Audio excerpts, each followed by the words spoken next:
how's it going? And welcome back to Kitchen Table Meta. So today's episode of Top 5 Tuesday, I'm going to go over the 5 best cards from the National Championship and why I think those 5 cards should definitely be on your radar and you should be building decks with them as soon as possible, because I promise you these 5 cards are some of the best in the game.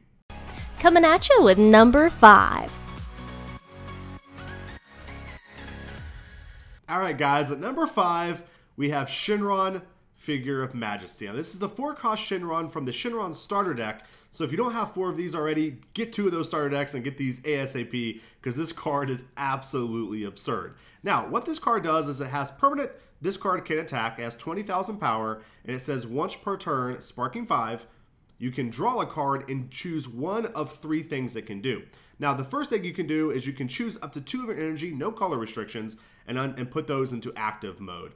The second thing you can do is choose one of your battle cards that costs 2 or less from your drop area and put them into play. Now, that's extremely powerful. We'll get into why here in just a bit. And then number 3, the last and final mode, is you can choose one of your battle cards and give it plus 5,000 power in critical for the duration of the turn, which is insane. Now, one of the great things about this card is that it is, number 1, all 3 of its modes are just fantastic. No matter which one of these 3 things you choose to do, they're all 3 very powerful effects. And the great thing about them is they're good in different ways. And so it makes this card extremely versatile, and the fact that it's black makes it almost, you can use it in almost any deck. Now, another thing to remember about this card is that it's fantastic if you can untap with it. And so what that means is traditionally in our game, the first time, like the card is the best when you play it. So for example, it has an auto when this card comes into play, something great will happen. And then if the card sticks around, that's great. But the great thing about this card is it does something when it comes into play, and if it survives,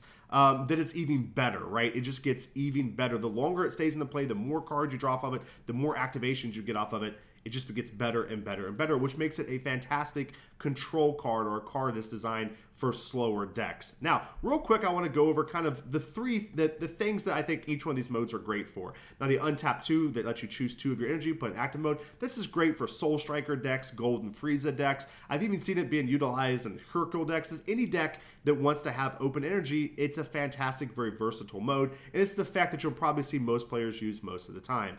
Now, the Resurrect ability, or the ability to choose a card that costs 2 or less in your drop, put it into play, is a fantastic ability. And honestly, the more I've played with this card, the more I'm seeing how powerful and how versatile this effect can be. Now, the great thing about this card, about this effect, is that you can use it on utility cards like Yajirobe or the Black Kami, and you can keep reusing those effects, which are devastating to certain types of decks. So it just makes this effect just better and great for players that can utilize it against decks that struggle against certain types of cards. And finally, the critical plus 5k and critical effect is just great in decks that want to deny you hand advantage. It's also a great finisher if you give triple attacks or even double striking cards. Critical, it just can really end the game very quickly. Take another deck like Soul Striker who wants to win later in the game. They can really set back. They don't have to attack you. And then once they get a couple of these Shenrons alive or online, they can start taking their normal cards or even their leader themselves, because remember, this works on a leader, and give them 5k critical and then start denying you cards. So it's just a fantastic, very versatile card, and the reason why I think this card is the 5th best card that was played at the National Championship. Let's take a look at number 4. All right, at number 4, we have the Deadly Defender cards. Now, specifically Android 18 and Vegeta. These are the 2 I saw played the most, though every one of them are very good. And almost everything I'm going to talk about applies to all of them. And remember, every color has one of these, even black. So it's really important to remember that. Now, what these cards do, they're 3-cost cards, have 20,000 power and barrier, and what they have a really powerful permanent that says during your opponent's turn, if your leader card is green. Now this is, I'm reading the Android 18 card, but remember this applies, this color is whatever color the card is. So for the Android 18 it'll be green, for Vegeta it would be blue, and so on and so on. So if your leader card is green and this card is in rest mode, your opponent's cards can't attack leader cards, and this card gets minus 5,000 power. So it's 20k on the attacking, on your turn whenever you attack with it, and it's 15k on your opponent's turn. Now, why these cards are so good is because it really slows down the aggro decks like Storm or any of the more aggressive decks. It also gives you a way to defend yourself whenever you're unawakened, and even when you are awakened, it's just great to have the ability that your opponent can't attack your leader card. Now remember that your opponent doesn't have to attack this card. They can only just not attack leader cards. Now why that's important and something to remember is if you have a high value battle card out, your opponent can still attack into that and kill that card. It's not like the other cards that are like this that make this card have to be attacked. Remember that it is important to remember that. Now something that makes this card insane is when you have the ability to protect this card.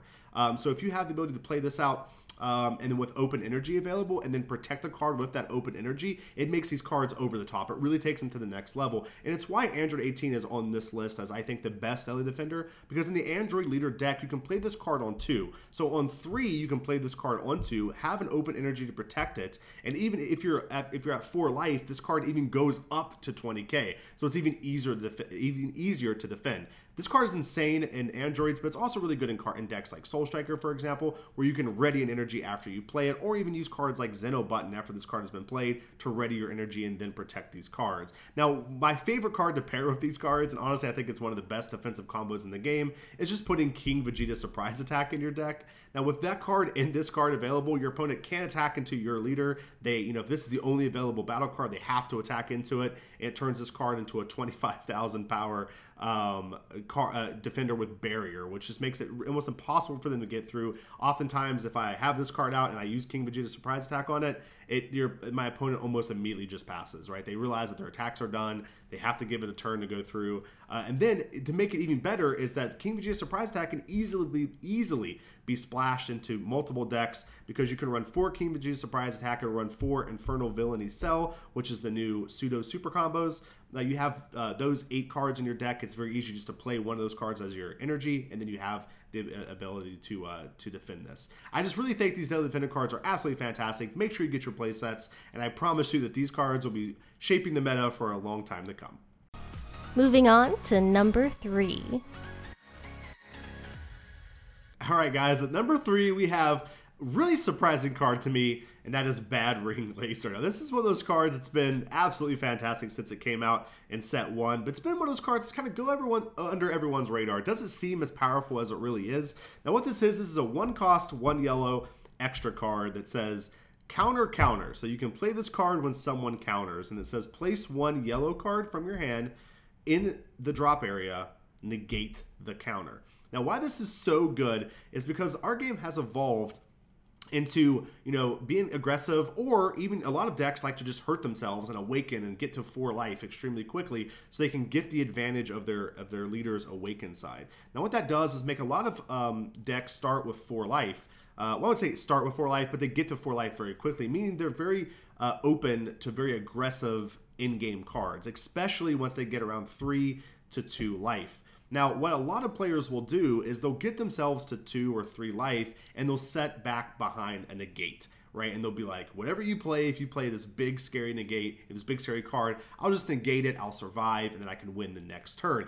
Now, what Bad Ring Laser does is it shuts this play down completely. And at Nationals, what we saw was that this Bad Ring Laser was honestly one of the best finishers in the game, whether it's, combined with Mira, or Scientist Fu, or some other big scary threats. They would just literally play that card, attack, the opponent would show them the negate with their fingers crossed that they didn't have Bad Ring Laser, and unfortunately oftentimes their opponent did, and the game would just end right there. And that's something, that's the power of this card that I think has went unnoticed for the longest time. In set 1, we use this card a lot to stop Cold Bloodlust, but it's really evolved into stopping that game saving negates, and honestly it does its job better than any other card in the game. Now, because of this card's existence, blockers are becoming much more important and much more powerful because they can't stop that with a Bad Ring Laser. So keep that in mind when you're building your decks. Make sure that you either, if you're building a deck that has this big in-game finisher, try to find a way to include this Bad Ring Laser in your deck. And if you're building a more controlled, more defensive deck, make sure you have an answer to this card, because this is a very powerful card that will oftentimes catch you off guard and in the game. Number 2 coming at ya.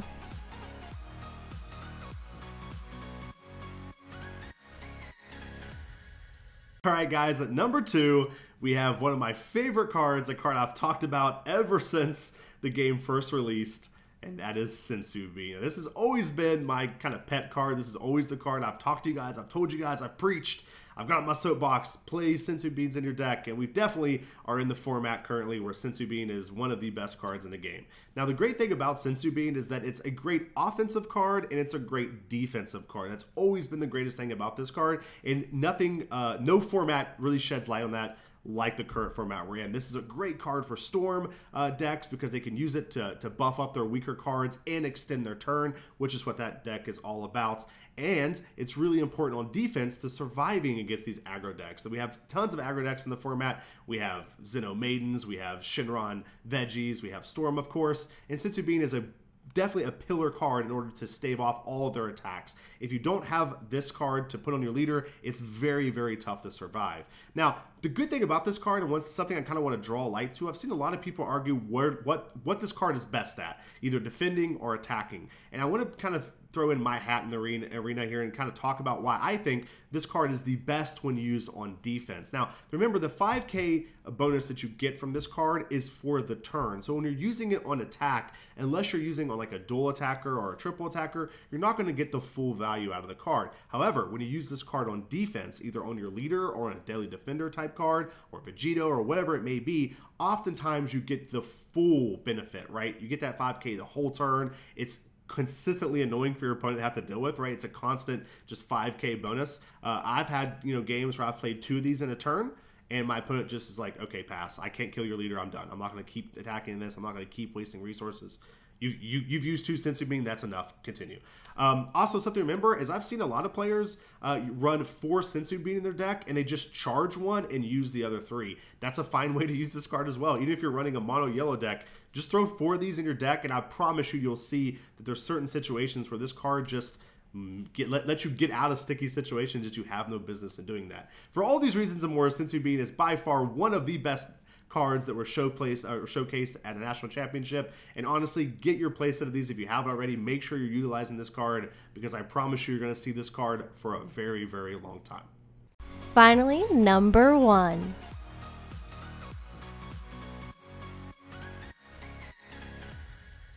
All right, guys, finally at number 1, we have Unyielding Spirit Trunks. Now, this card was on my radar. It's a card I talked about in depth going into the pre-show for the National Championship, but I never expected it to be number 1. But I'm telling you, after the National Championship, after Storm taking 1st, 2nd, and 3rd, it's without a doubt to me that this card is the best card that was displayed at the National Championship. Now, that's for a variety of reasons, but the main one being that this card allows its user just to extend their turns way, way too much. In combination of Goten and Bardock and Senzu Beans, Goten makes this card extremely consistent to get. Also, how fast the deck can awaken and draw cards means I always have a huge hand size, again, increasing the chances they get these trunks. It just makes the deck a little too consistent, but more importantly, it allows them to take turns that are way too long, which could be bad for the game in the long run. Now, what I mean by that is we've seen a player attack 12 times in one turn. We also seen a player take a 9-minute and 30-second turn going into time, and it's just a little too much. Now, I think this card should be restricted from 4 to 2. That would allow the deck to still exist, but also make it a little less consistent, right? It's a little bit more unlikely to get these if you only have 2 in your deck than it is if you have 4. Now, Bandai does have some ideas on how to kind of stop the Storm or 1-2 swap dominance, and I think it's a good idea to see how those cards play out first before we make any adjustments to this card or restriction list. But I think after those silver bullets, if the deck is still as dominant as it seems to be, I think it's important to start looking at this card and not some of the other cards. I've seen a lot of people talk about hitting Bardock or hitting Goten or even hitting Senzu Bean, but I really think the culprit is Trunks. And I think that once we, kind of take those away, or, like I said, move them from 4 to 2, I think we're going to see the deck being not as consistent, which is what we really want if we want to kind of hurt that deck. Now, I'm not by any means saying that Storm is the best deck in the format. There's plenty of counters to Storm, and they do have their bad matchups. I'm just really worried about those 10-minute turns and those 12 attacking turns. I think it could really hurt the formats if those decks are allowed to continue to take that many attacks and that many turns. It just really, really kind of hurts the pacing of the game and should be something that we should look at. All right, guys, so that's it for my top 5 cards from the National Championship. I really hope that you enjoyed this top 5 series. It's always my favorite series to do throughout the week. Also, guys, keep in mind that tomorrow on Wednesday, we have our Workshop Wednesday, where it looks like I'll be taking Gotenks and building a deck with that and going over that. Also, keep in mind that we're going to have some more deck profiles coming to the channel here very close. My Soul Striker deck list is almost finished, and I've also been working on a couple other deck lists that I'm going to bring out. But again, guys, remember, I take a lot of time working on these lists to make sure they're almost as perfect as I can think for you guys. I don't want to give you guys, just okay lists. I want to give you guys the best list I possibly can. Guys, don't forget to, in your comment section, let me know what 5 cards or what cards you thought were the best in the National Championship. Thank you guys so much for your love and support, and we'll see you next time.